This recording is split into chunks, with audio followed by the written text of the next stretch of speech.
আসসালামু আলাইকুম। দেশ এবং প্রবাসের ভাই বোন এবং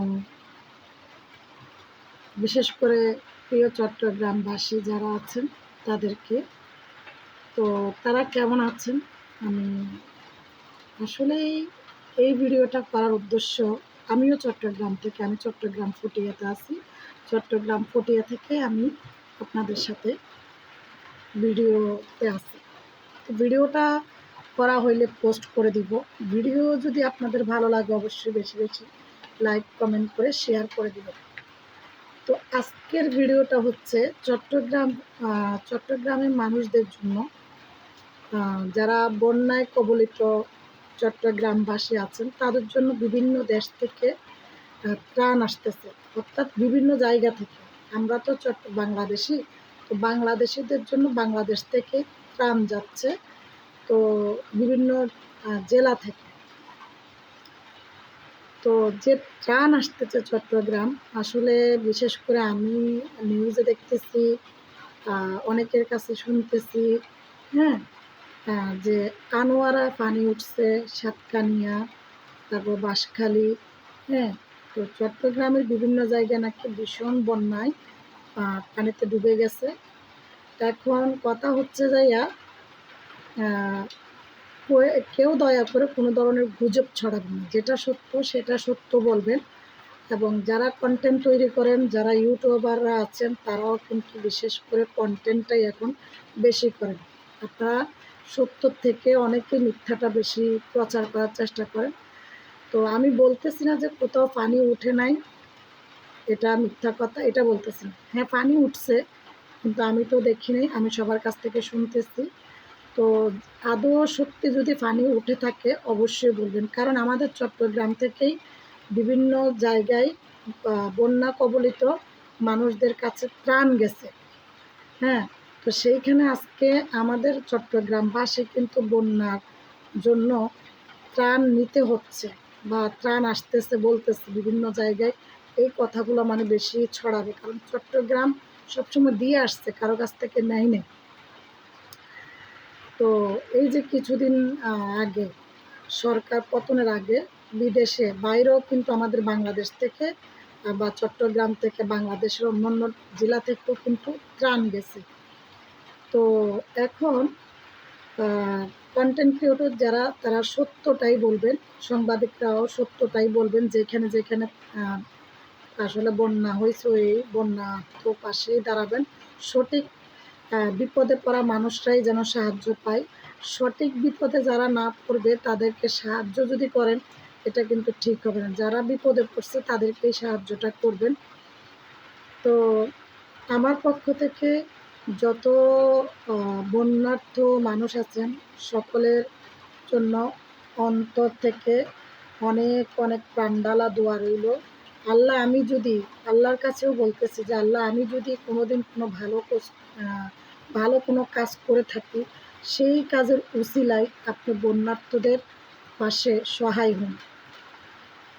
আমার সেই ভালো কাজের উসিলায় বন্যার্থ মানুষদেরকে বিপদ থেকে উদ্ধার করুন। বন্যার্থ মানুষদেরকে আপনি আশ্রয় দিন। বন্যার্থ ঘরহারা এবং বন্যার্থ খাবারহারা, বস্ত্রহারা মানুষদের সহায় হন আপনি। কারণ আমি গরিব মানুষ, আমার ঘরও ভাঙাচোরা, দেখো তোমরা, আমি নিজেই আছি ভাঙাচোরা ঘরে। এবং আমার নিজের ঘরেও পানি, টিনগুলো ফুটো, সমস্ত জায়গায় পানি পড়ে, রান্নাঘরে পানি ঢুকে, নিজের সমস্যাই সমাধান করতে পারতেছি না টাকা পয়সা আর্থিক দুর্বলতার কারণে। সেই জায়গায় আমি তোমাদেরকে কোনো সহায়তা করতে পারবো না। শুধুমাত্র আমার পক্ষ থেকে তোমাদের জন্য প্রাণ ঢালা দোয়া। আর আমার জীবনে যদি কোনো প্রকার ভালো কাজ করে থাকি, সেই ভালো কাজের জন্য যদি কোনো পুণ্য হয়ে থাকে, সেই পুণ্যতার জুড়েই বলতেছি যে আল্লাহ যেন তোমাদের সহায় হয়। তো আর একটা কথা, যারা ত্রাণ দেয় যে ভিডিওগুলো যে করে, এগুলার ভিডিওতে অনেকেই দেখতেছি লোক দেখানো, ভিউ ব্যবসায়ী, এই ধরনের কমেন্টগুলো করে। আচ্ছা, এই যে বন্যার্থ মানুষের জন্য যে তারা ত্রাণ দিচ্ছে, এটা দেখে অন্য মানুষ যাতে উৎসাহিত হয়, এই জন্য কিন্তু ভিডিওগুলো করা হয়, হ্যাঁ।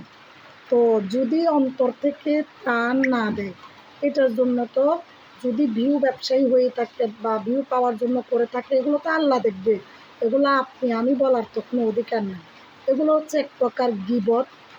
যারা এই ধরনের ভিউ ব্যবসায়ী বা লোক দেখানো হচ্ছে, টাকা কামানোর ধান্দা, এই কথাগুলো যারা বলেন, তারা কিন্তু আপনারা আপনাদের নিজের অজান্তে অনেক বড় বড় গীবত করে ফেলতেছেন। আর এই গীবতের গুণা কিন্তু অনেক কঠিন, ঠিক আছে?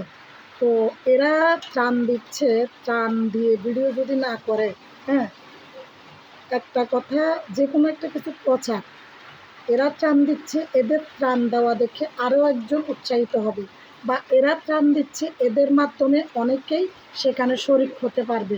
এই জন্য তারা কিন্তু ভিডিওগুলো করে, হ্যাঁ। আর আপনারা বলতেছেন যে ত্রাণ দিচ্ছে, একে একে তো ওরা বিপদে, যারা বিপদে পড়ছে তাদের পাশে দাঁড়াচ্ছে, হ্যাঁ। কোথায় আপনারা তাদেরকে একটু উৎসাহিত করবেন ভিডিওর মাধ্যমে, সেটা না করে আপনারা কিন্তু নানান ধরনের হাবি জাবি কথা বলা বলি করেন। আসলে এগুলো ভালো না। নিজে ভালো কাজ করতে পারবেন না, আবার অন্যরা কেউ ভালো কাজ করলে সেটার বাধা হয়ে দাঁড়ায়। এটাই হচ্ছে আপনাদের স্বভাব। তো আসলে এই ধরনের স্বভাব থাকা ভালো না।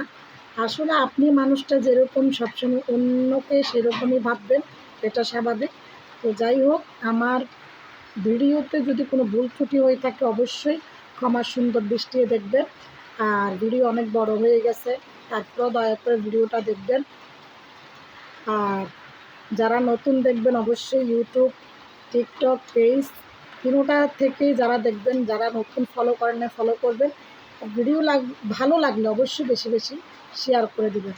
সকল বন্যার্থ মানুষ ভালো থাকেন, সকল মানবিক কাজে যারা লিপ্ত আছেন তারাও ভালো থাকেন, সুস্থ থাকেন।